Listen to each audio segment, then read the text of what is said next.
Samajwadi party से विधायक doctor Ragini Sonkar जी हमारे साथ बातचीत के लिए मौजूद हैं, उनसे बात करते हैं।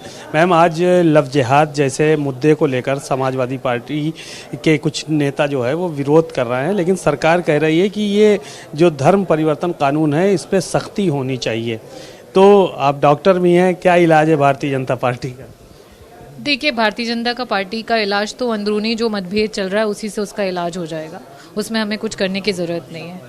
लेकिन लॉ एंड ऑर्डर जैसी बात पे उन्होंने 2017 में जनता से वोट मांगा और लॉ एंड ऑर्डर को अपने सर पे सहरे की तरह दिखाया उस समय, और आज अपने पैर की जूती बना ली है। तो जनता उससे बहुत निराश है, बहुत परेशान है।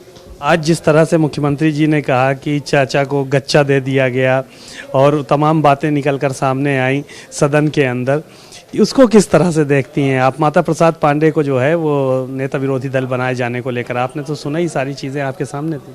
देखिए, भाजपा में बौखलाहट है और भाजपा सिर्फ और सिर्फ या तो धर्म का कार्ड खेल सकती है, जात का कार्ड खेल सकती है। तो आज उनके पास अपने कार्यकाल में किए हुए किसी भी चीज़ का आंसर नहीं है।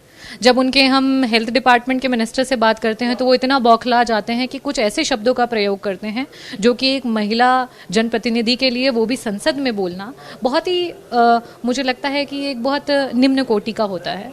और साथ ही साथ जब साफ साफ सवाल किया जाता है कि एनसीआरबी के आंकड़ों के हिसाब से आपके प्रदेश के जो लॉ एंड ऑर्डर है उसमें इतनी बढ़ोतरी हुई है, और आपके जवाब में भी आता है कि हाँ, आपने हामी भरी है कि बढ़ोतरी हुई है, उसके बाद आप जब खड़े होते हैं तो अपने लिखे हुए जवाब और अपने बोले हुए जवाब को एक साथ मैच नहीं कर पाते। या तो आपने जो लिखित में दिया है वो गलत है, या जो आप साक्षात बोल रहे हैं वो गलत है।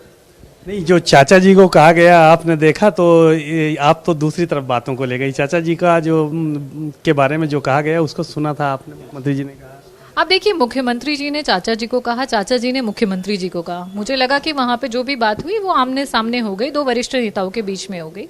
अब उनका उसका क्या कंक्लूजन था वो आपस में बेहतर समझ पाएंगे।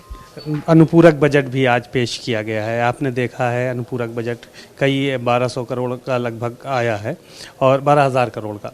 तो उसको लेकर आप लोगों के कई नेता कह रहे हैं कि पहला खर्च नहीं हो पाया। क्या इस तरह की बातें सामने आ रही हैं आपके भी? जी बिल्कुल आएंगी। आज अनुपूरक बजट आया है और इससे पहले पार्लियामेंट में बजट आया है, और उत्तर प्रदेश को कुछ नहीं मिला। ना उत्तर प्रदेश की महिलाओं को कुछ मिला, ना किसानों को कुछ मिला, ना हमारी आधी आबादी को मिला। और सबसे बड़ी बात, जो हमारे एससी एसटी समाज के लोग हैं उन्हें कुछ भी नहीं मिला। तो जब वहाँ ही कुछ नहीं मिला जहाँ से बजट यहाँ पहुँचता है, तो यहाँ अनुपूरक बजट क्या मिलेगा? क्या डिमांड्स हैं, क्या कल के मुद्दे होंगे आपके सरकार से? देखिए, जो बजट है वो आज आया है और आई थिंक कि फर्दर 2 दिन बाद उसके बारे में डिस्कशंस शुरू होंगे, चर्चाएं होंगी, और उस समय विभिन्न विभागों में जो बजट्स आए हैं उस पर बात की जाएगी। क्योंकि इन्होंने परिवहन विभाग को कुछ बजट दिया है, वहाँ की बसेस की जो हालत थी, खस्ता हालत, और साथ ही साथ सदन में मैंने पिछले सेशन में ये बात कही थी कि जो हमारी महिलाएँ हैं उनको क्या परिवहन विभाग निःशुल्क ट्रेवल करने के अलाउंसेस जो हैं वो प्रोवाइड करेगी कि नहीं करेगी। तो बहुत सारे ऐसे मैटर्स हैं, ऐसे विभाग की बातें हैं जिसे हम वहाँ पे रेस करेंगे। Thank you. शुक्रिया। रागिनी सोनकर जी, बहुत सारी बातें उन्होंने कही और साफ तौर पर इस बात का जिक्र किया कि कल के जो मुद्दे होंगे वो बेहद अहम होंगे। कैमरामैन मेहदी हसन के साथ सीमा नकवी, भारत समाचार, लखनऊ।